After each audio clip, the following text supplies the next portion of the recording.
everybody, welcome back to Auto Scholar with Mr. B. I'm Mr. B, and today we have this 2013 Lexus CT200h, and we are going to take the cooling fan out and clean it, and also check the intake system and make sure there's nothing in the intake system. And we're doing this because we're heading into the summer months, and the battery's going to need all the cooling it can get in the area that I live, which is the Southeast United States. So what we're going to do is go ahead and take the cooling fan, which you get that out of the trunk. So if you have anything in the trunk, anything that you normally carry in the trunk, go ahead and remove that. We're going to go ahead and pull everything out of the trunks, the surrounding for the spare tire and everything. And then we're going to look on the inside of the vehicle, on the back passenger side, and look at the air intake and see if there is anything clogging that area as well. Also, if you have the Dr. Prius app, you can modify when this fan comes on, and it's a free app. All you'll need to do is get the little OBD2 dongle for your phone and download the app, and you can do this for free. This is one of their free items, and you can adjust the fan to come on earlier or later depending if you're at a hotter or a colder climate. The important thing to remember is these batteries like the same temperature that we do. So basically room temperature, 70 degrees Fahrenheit is pretty much ideal for these batteries. So the hotter and colder they get, the less affected they are and the more damage can be caused by those temperatures. So the air intake pulls air from inside the cabin of the vehicle because it figures it is going to pull the air in that is closest to that magic 70-degree temperature. So because of this, if you have animals or a dusty environment or anything like that, you can get dust that clogs up on the fins of the cooling fan. So what we do is we take the fan out, clean the fins off, put it back on, we're good to go. Now, as far as when you should do this, I've pulled fans out 200,000 miles and they look fairly clean. I pulled fans out at 100,000 miles and they are really, really dirty. So I can't tell you when you should do this, but I would say if you've got over 100,000 miles in your vehicle, this needs to be something that you need to look at. This vehicle has 123,000 miles on it. As you know, I just bought this about 6 months ago.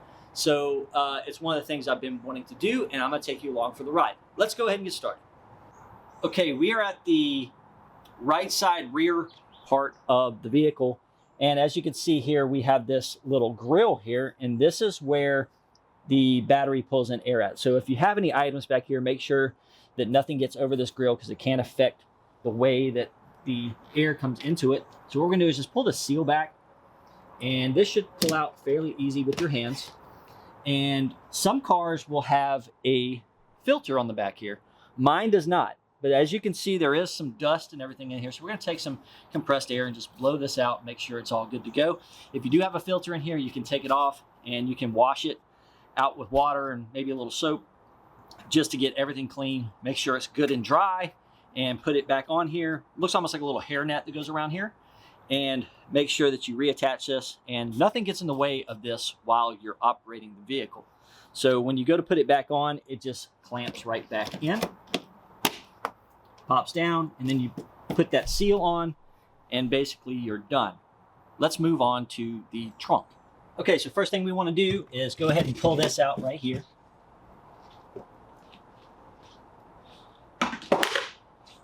Going to go ahead and get the surround for the spare tire out of the way. And we're going to pull this up here for the battery. Now, technically, we are not going to be getting into any high voltage repairs, but since we're working so close to the battery, just go ahead and disconnect the high voltage service plug. And we're going to go ahead and disconnect the battery as well. Next thing we're going to do is we're going to go ahead and lay the seat backs on the back seat down. You don't have to lay them all the way down.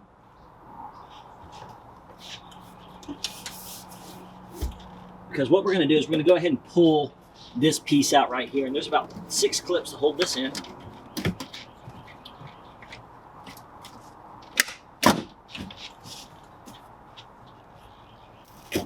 Give me some Velcro back here, attaches it to the seat.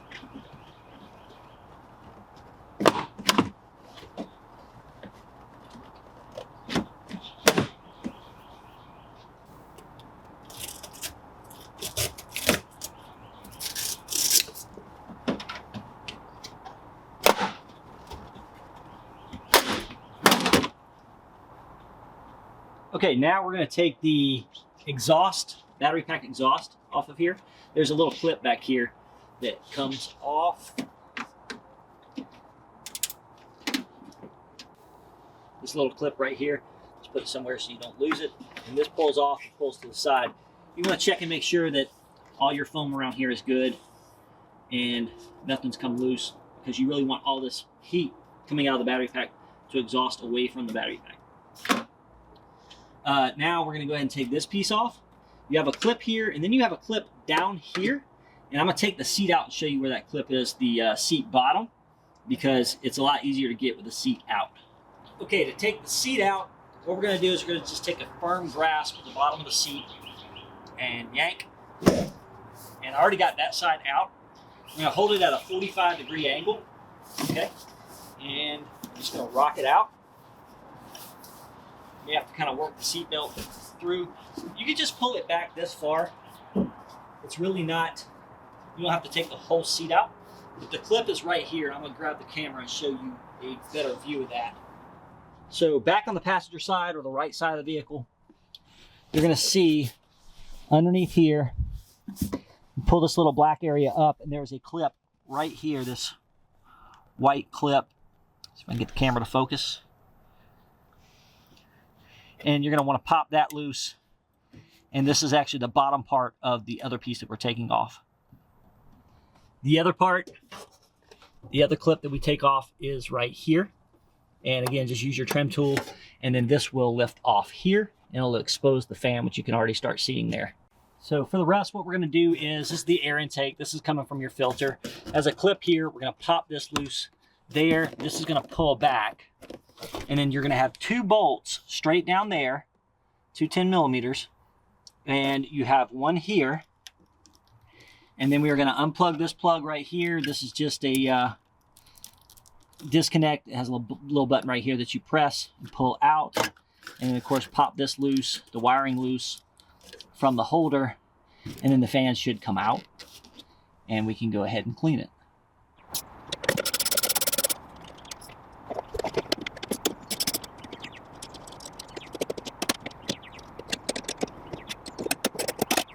Now on the fan housing, there is a wiring harness that attaches to the top of it, so we're just going to get underneath it and off the clip. And then what you'll do is you'll pull it up and kind of pull this way, because the vent goes into the battery here, and it should pop up just like that. All right, I got us over here at the workbench, and we have a Phillips head screw here, here, and here. And we have these clips right here on the end that kind of keep all this together. We want to go ahead and remove those.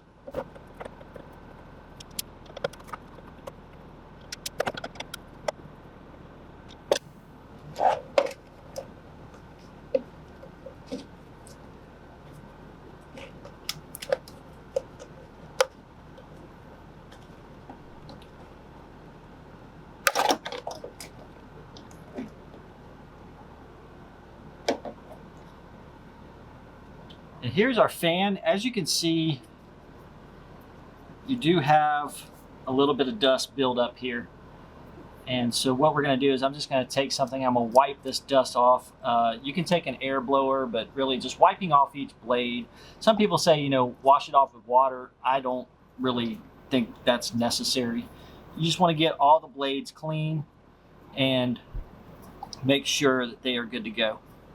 Okay, so what I ended up doing is just running down each of these with a Q-tip and cleaning them up. So now we're just going to reassemble and put everything back together. That snaps together just like that. And we'll go ahead and put our screws in. And going back with reassembly, again, you want to put it in and just kind of slide it. Make sure your foam and everything is in good shape around these.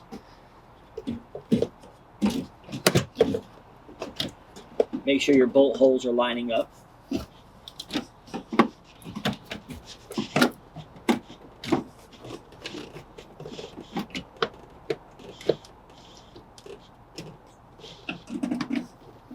we go. and it'll sit right back in the right hole. Now we're going to go ahead and put our 2 bolts and our nut back here back on. Go ahead and reinstall our vent. Make sure when you're putting this wiring back together that the clips right here go back in. Our wiring up here, the clip needs to go back in, and we'll be done. Of course, the last step is going to be just putting all the trim pieces back in here, reconnecting the battery, and of course, you know, you're definitely going to have to put this plug back in. So just a reminder, putting the plug back in, go in, and do not forget to press that. Okay, if you see the word unlock behind here, it's not in, and if it's not in all the way, the car is not going to start up. You won't have any hybrid power. Okay, everybody, if you learned anything, please consider giving me a like and, of course, subscribe to the channel. If you have any questions, please leave them in the comments. Also, if you're on Facebook, Twitter, Instagram, VK, look up MasterTech Mr. B, MasterTech Bryant, or Auto Scholar Mr. B, and you will find me there. And I post a lot of stuff on there that I'm really not capable of posting on YouTube. So check it out there. There's plenty of content there. Also, on this channel, there is a lot of Prius and CT200 content. So if you have the common problems, blown head gasket, brake actuator, anything like that, will be videos for that for your car down the channel. So thanks a lot for joining me today, and we'll see you next time on Auto Scholar with Mr. B.